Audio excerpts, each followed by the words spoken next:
पाकिस्तान के अंदर जहां तबाही मच रही है तो वहीं बॉर्डर पर अब ब्रह्मोस तैनात कर दिया गया, जिसके बाद पाकिस्तान के पास अब कोई रास्ता नहीं बचेगा।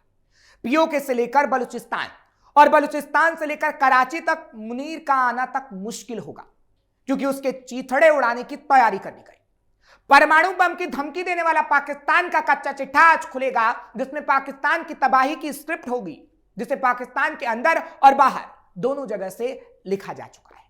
लेकिन मुनीर भेड़ की खाल में शेर बना घूम घूम झूठ की पोथियां बांट रहा है। आज एक्सपोज करेंगे पाकिस्तान के उस झूठ को जिसमें मुनीर और शहबाज बुरा फंस गए हैं और अब इनके पास निकलने का कोई भी रास्ता नहीं बचा। नमस्कार, कैपिटल टीवी का खास शो कच्चा चिट्ठा देख रहे हैं आप। मैं हूं आपके साथ हर्ष भारद्वाज। सबसे पहले पाकिस्तान के उस झूठ को ही एक्सपोज करते हैं जिसमें वो ये बताते नहीं थकता कि पाकिस्तान के अंदर हालात बेहतर हैं, लेकिन पाकिस्तान के अंदर हालात बेहद खराब हैं। बॉर्डर पर मिसाइलों के मुंह पाकिस्तान की तरफ है, लेकिन मुनीर पाकिस्तान आवाम को धोखे में रख रहा है कि पाकिस्तान मुनीर और शहबाज के हाथों में सुरक्षित है। शुरुआत बलूचिस्तान से करते हैं, फिर पीओके और फिर बॉर्डर की तस्वीर भी आपको दिखाएंगे, जहां ब्रह्मोस की तैनाती से पूरा पाकिस्तान घबराया हुआ है। बलूचिस्तान में हमला, मुनीर सैनिकों की मौत। जिस बलूचिस्तान को कंट्रोल में रखने की बात पाकिस्तान की आका करते हैं, वो पाकिस्तान के हाथों से निकल रहा है। इसलिए खबर पाकिस्तान के झूठ को एक्सपोज कर देगी, क्योंकि बलूचिस्तान में एक बार फिर से हमला हुआ। पाकिस्तान के अशांत बलूचिस्तान प्रांत में एक पुलिस पोस्ट पर हमला होता है। इस हमले में कम से कम 9 पुलिसकर्मियों की मौत हो जाती है, जबकि 5 अभी भी लापता बताए जा रहे हैं। पाकिस्तान के प्रधानमंत्री शहबाज शरीफ इस आतंकी हमले की कड़ी निंदा करते हैं और ड्यूटी के दौरान जान गंवाने वाले पुलिसकर्मियों को श्रद्धांजलि देते हैं, लेकिन सुरक्षा की गारंटी फिर भी नहीं देते। जो शहबाज ये कहते नहीं थकते कि बलूचिस्तान पर कंट्रोल है, हालात ठीक हैं, उनके झूठ का पर्दाफाश इस खबर से हो जाता है। बलूचों पर अत्याचार करने वाला पाकिस्तान अब उनका गुस्सा झेल रहा है। पाकिस्तान के बलूचिस्तान में बलूच विद्रोहियों और पाकिस्तानी सेना के बीच भीषण गोलीबारी जारी है। पाकिस्तानी सेना बलूच विद्रोहियों पर दबाव डालने के लिए आम लोगों को निशाना बनाती है। इस बीच बलूच विद्रोहियों ने पाकिस्तानी सेना को अंजाम भुगतने की धमकी भी दी है और 1971 के युद्ध की याद दिलाई और कहा कि जिस तरीके से 90,000 पाकिस्तानी सैनिक मारे गए थे ना, उसी तरह हम पूरे पाकिस्तान को तबाह करेंगे। पीओके में भारी बवाल, पाकिस्तानी सेना भागी। अब जरा पीओके की भी तस्वीर आपको दिखाते हैं, क्योंकि पीओके में भी विद्रोह की आग भड़क रही है और पाकिस्तान को तबाह करने की कस्में वहां भी खाई जा रही हैं। पाकिस्तान अधिकृत कश्मीर यानी पीओके में भीषण विरोध प्रदर्शन हो रहा है। इस दौरान सड़कों पर हजारों लोगों की भीड़ ने पाकिस्तानी विरोधी नारेबाजी की है। उन्होंने पीओके की घेराबंदी खत्म करने, कम्युनिकेशन को बहाल करने, भोजन दवाओं की आपूर्ति बहाल करने और हिरासत में लिए गए नेताओं की रिहाई की मांग की है। पीओके के लोग 38 सूत्रीय मांग के लिए प्रदर्शन कर रहे हैं। इस दौरान एक व्यक्ति को भी मार डाला जाता है पाकिस्तानी सैनिकों की तरफ से। पाकिस्तान के सैनिक फायरिंग करते हैं, आंसू गैस के गोले दागते हैं। पीओके में लंबे समय से यही हो रहा है। हालांकि इनकी अगुवाई जम्मू कश्मीर ज्वाइंट अवामी एक्शन कमेटी कर रही है। पाकिस्तान सरकार ने जम्मू कश्मीर ज्वाइंट अवामी एक्शन कमेटी को आतंकी संगठन घोषित कर दिया, यानी जो अपना हक मांग रहा है उसे आतंकी संगठन बता दे। हालांकि 600 लोगों की गिरफ्तारी हुई है, यह आंकड़ा सामने आया है। इसके अलावा इंटरनेट को बंद कर जरूरी वस्तुओं की सप्लाई भी पीओके में रोक दी गई। इसके बाद पाकिस्तान को खत्म करने की कसम इन पीओके के लोग खा रहे हैं और मुनीर ने अगर कदम रखा तो उसकी चीथड़े कर दिए जाएंगे, ऐसी कस्में भी खाई जा रही हैं। पाकिस्तान में किस तरह से लोग पाकिस्तानी हुकूमत और सेना के खिलाफ हैं, इसकी एक तस्वीर 5 जुलाई को भी एलओसी पर देखने को मिली, पीओके के अंदर ही, जब पीओके के आम लोगों ने लाइन ऑफ कंट्रोल से महज कुछ मीटर दूर पाकिस्तान की सेना और सरकार के खिलाफ प्रदर्शन किया। यानी यहां भी मुनीर एक्सपोज हुआ कि पीओके में सब कुछ ठीक ठाक है। पाकिस्तान से आर पार की जंग के मूड में टीटीपी। ये तो हमने आपको पाकिस्तान, जिसे अपने लोग कहता है, उसकी तस्वीर दिखाई कि कैसे पाकिस्तान के अंदर यही लोग पाकिस्तान से छुटकारा चाहते हैं और पाकिस्तान को मिट्टी में मिला देना चाहते हैं। लेकिन अब आपको उस संगठन के बारे में भी बताते हैं जिसको पाकिस्तान ने पाला पोसा, लेकिन पाकिस्तान को वही डस रहा है और पाकिस्तान को मिट्टी में मिलाने की तैयारी भी कर रहा है। तहरीक-ए-तालिबान पाकिस्तान यानी टीटीपी ने घोषणा की है कि वो अपनी ऑपरेशनल क्षमता का विस्तार करने के लिए मिसाइल बनाएगा। तहरीक-ए-तालिबान की यह कोशिश ठीक उसी तरह की है जैसे हिजबुल्लाह और हूती जैसे ईरान के प्रॉक्सी संगठन हैं जिनके पास रॉकेट्स और मिसाइल है। पाकिस्तान के लिए काफी खतरनाक साबित हो सकता है। टीटीपी ने आधिकारिक तौर पर पुष्टि की है कि वो लंबी दूरी तक मार करने वाली मिसाइल हासिल करेगा या उन्हें विकसित करेगा। इसके अलावा टीटीपी ने पाकिस्तान सरकार के साथ शांति वार्ता को खारिज कर दिया है। कोई शांति नहीं चाहिए।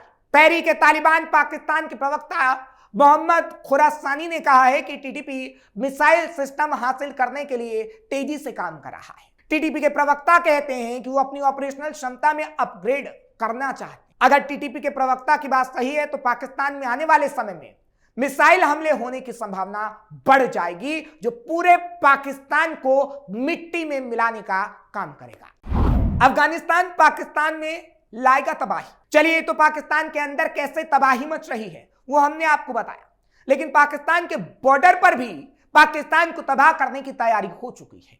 पाकिस्तान और अफगानिस्तान दोनों देश पिछले कई महीनों से एक दूसरे पर हमला कर रहे हैं।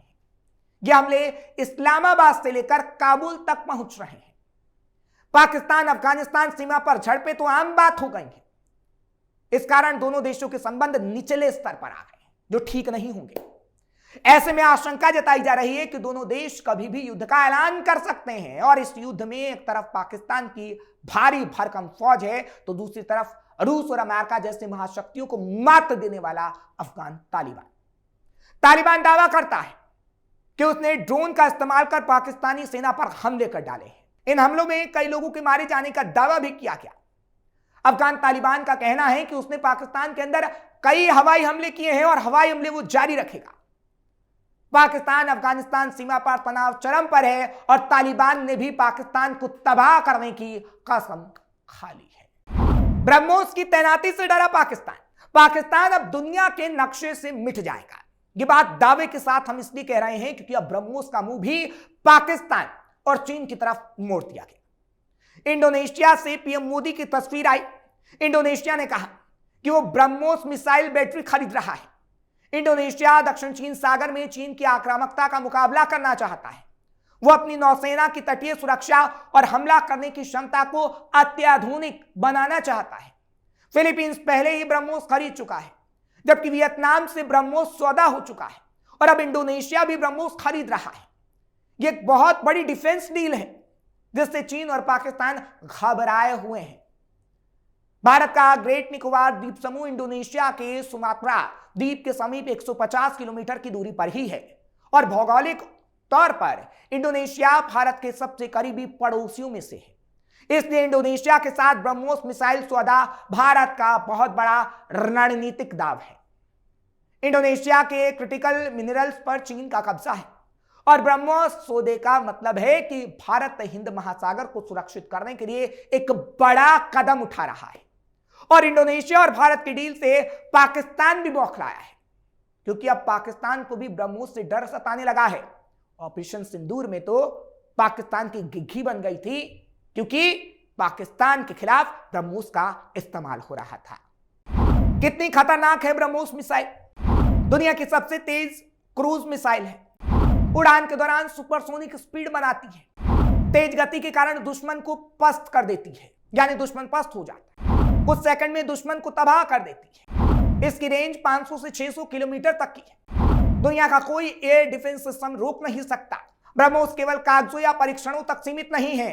पिछले साल 10 मई को ऑपरेशन सिंदूर के दौरान भारतीय वायुसेना ने कई पाकिस्तानी सैन्य ठिकानों पर हवाई हमले किए थे। इन सटीक हमलों में ब्रह्मोस मिसाइल का इस्तेमाल किया गया था, जिसने साबित कर दिया था कि असली युद्ध के मैदान में इसका कोई तोड़ नहीं और चीन और पाकिस्तान इस बात को अच्छे से जानते हैं। ब्रह्मोस के निर्माण की कहानी 1980 के दशक से शुरुआत होती है। साल 1983 में भारत ने integrated guided missile development programme शुरू किया था। शुरुआत में कई तकनीकी अड़चनें आई। 90 के दशक में खाड़ी युद्ध और सोवियत संघ के पतन के बाद भारत को ऐसी मिसाइल की जरूरत महसूस होती है जो आधुनिक एयर डिफेंस सिस्टम को भी चकमा दे सके। शीत युद्ध के बाद रूस ने भारत की ओर दोस्ती का हाथ बढ़ाया और अहम तकनीक साझा करने की पेशकश की, जिसके बाद अब यही ब्रह्मोस दुश्मनों के लिए काल बन गई है और आगे आने वाले समय में यह ब्रह्मोस मिसाइल ही पाकिस्तान और चीन के लिए काल बनेगी, चाहे वो इंडोनेशिया से चले या फिर वो भारत से चले। ब्रह्मोस चलेगी तो पाकिस्तान और चीन की तबाही निश्चित है। आज हमारा मकसद पाकिस्तान का कच्चा चिट्ठा खोलने का इसलिए ही था क्योंकि पाकिस्तान बार बार परमाणु बम की धमकी देता है, परमाणु बम होने की बात करता है, लेकिन पाकिस्तान खुद ही सुरक्षित नहीं, तो आखिर क्यों वो दूसरों को परमाणु बम की धमकी दे रहा है? पाकिस्तान के अंदर बवाल हो रहा है, बॉर्डर पर पाकिस्तान को मारने की कस्में खाई जा रही हैं और अब तो इंडोनेशिया तक ब्रह्मोस तैनात कर चुका है। पाकिस्तान पिटेगा, पाकिस्तान पस्त होगा और पाकिस्तान दुनिया के नक्शे से भी मिटेगा और ये खबर हम ही आपको बता रहे होंगे क्योंकि पाकिस्तान को लताड़ लगती है, मार लगती है। लेकिन कहा जाता है ना कि लातों के भूत बातों से नहीं मानते और यही पाकिस्तान का हाल है। ब्रह्मोस चलेगी तो ही पाकिस्तान की अकल ठिकाने आएगी, समझाने से कोई फायदा नहीं। आपको ये खबर कैसी लगी कमेंट सेक्शन में जरूर बताएं। खबर को लाइक शेयर करें, कैपिटल टीवी को सब्सक्राइब करना मत भूलिएगा।